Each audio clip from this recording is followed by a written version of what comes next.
या संबंधीची त्यांची पोस्ट सध्या राजकारणामध्ये प्रचंड व्हायरल होत आहे। अर्थातच बघा, या पोस्टने राज्याच्या राजकारणामध्ये प्रचंड खळबळ उडवून दिल्यानंतर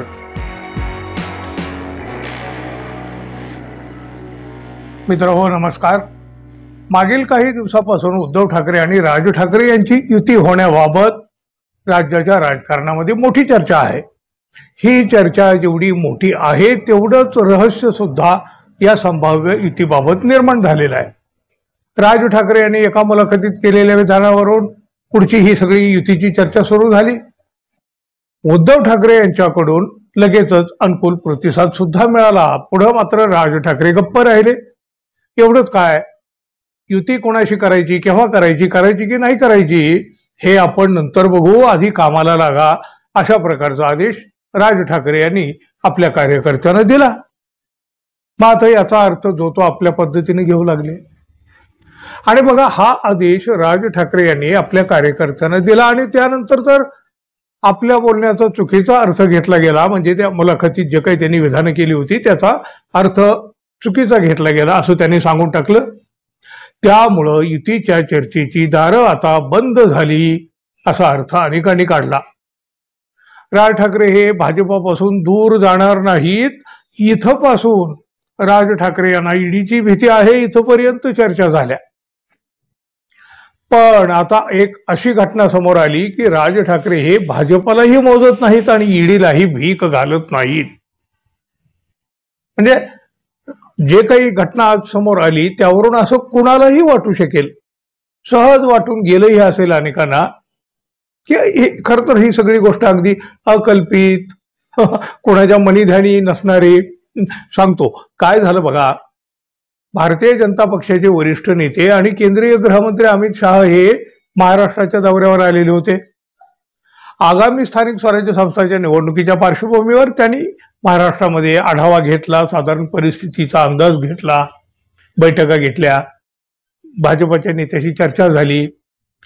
याच दौऱ्यामध्ये अमित शाह यांना राज ठाकरे यांची भेट घ्यायची होती, पण राज ठाकरे यांनी या भेटीला स्पष्टपणे नकार दिला। विश्वास नाही ना बसत। अमित शाह हे भेट घेऊ इच्छितात आणि राज ठाकरे म्हणतात की मला नाही भेटायचं। अहो, ही अफवा वगैरे काही नाही, अशी माहिती महाराष्ट्र नवनिर्माण सेनेच्याच एका पदाधिकाऱ्यांनी सार्वजनिक केली। महाराष्ट्र नवनिर्माण सेनेचे सांगली जिल्हा प्रमुख तथा माथाडी कामगार सेनेचे सरचिटणीस तानाजी सावंत यांनी एक पोस्ट केली आणि उडाली ना हो राज्याच्या राजकारणामध्ये मोठी खळबळ।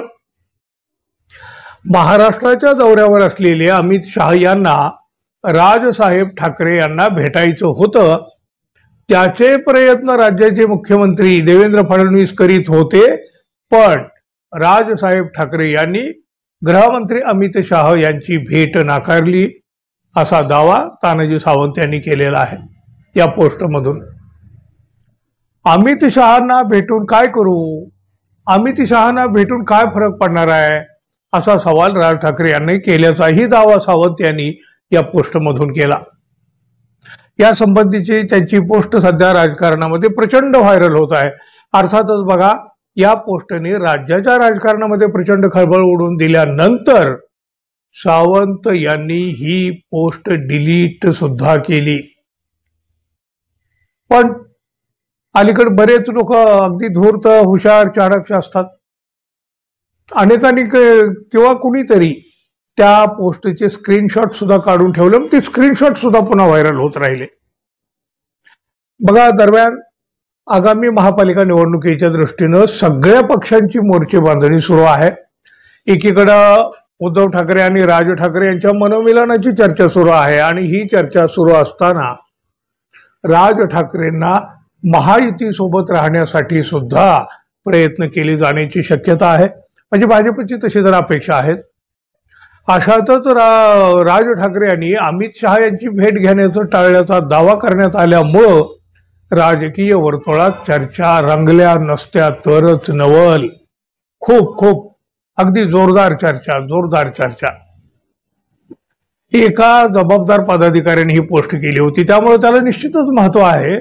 पण मग ती पोस्ट पुन्हा डिलीट का करण्यात आली हा सुद्धा एक प्रश्न। ईडीच्या भीतीनं भले भले केंद्रीय मंत्री अमित शहा यांना वचकून आहेत, दचकून आहेत, घाबरून आहेत, हिंमत नाही कोणाची. आणि राज ठाकरे यांनी मात्र त्यांची भेट नाकारली असा हा आजचा दावा. अहो, ही बाब तशी पाहिली तेवढी सामान्य नक्कीच नाही. याचे प्रतिबिंब बघा भविष्यातील राजकारणामध्ये नक्की दिसतील. पण आता त्यांनी ही पोस्ट डिलीट केली. मग डिलीट का केली, आणि डिलीट करायची होती तर मग ती सार्वजनिक का केली? आता या पोस्टवर मनसेकडून अधिकृतपणे काय सांगण्यात येतं हेही पाहणं महत्वाचं आहे.